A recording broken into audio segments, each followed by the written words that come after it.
यारबा के छोड़ के मजा भटुरा के दैसी गे।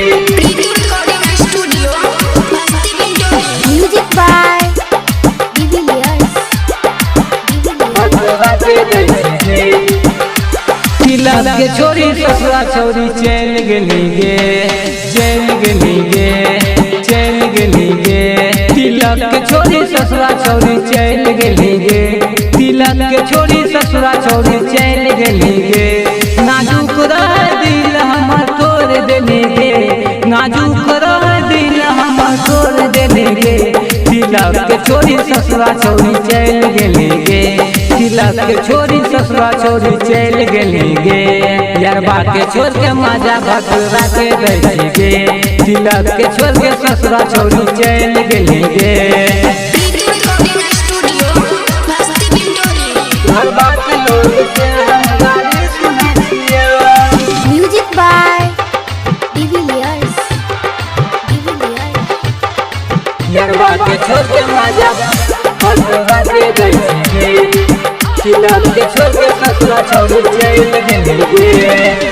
तोरा याद में हम दारू पिए छियौ, घर बात के लोग से हम गाली सुनै छियौ, घर बात के लोग से हम गाली सुनै छियौ।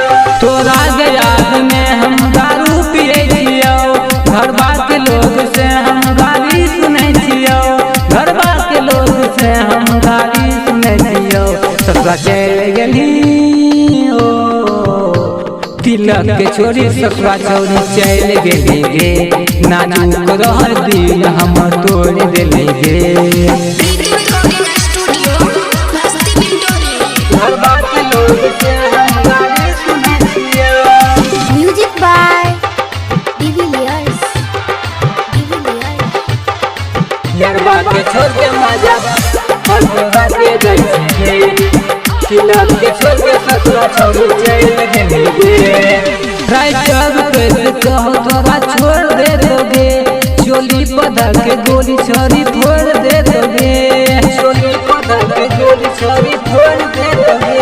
राइटर पे कहो तोरा छोड़ दे दोगे, चोली पधा के गोली तोरा फोड़ दे दोगे, चोली पधा के गोली तोरा फोड़ दे दोगे। राइटर कहोगे यारबा के छोड़ के मजा भटुरा के दैसी गे, तिलक के छोड़ के ससुरा छोरी चल गेली गे।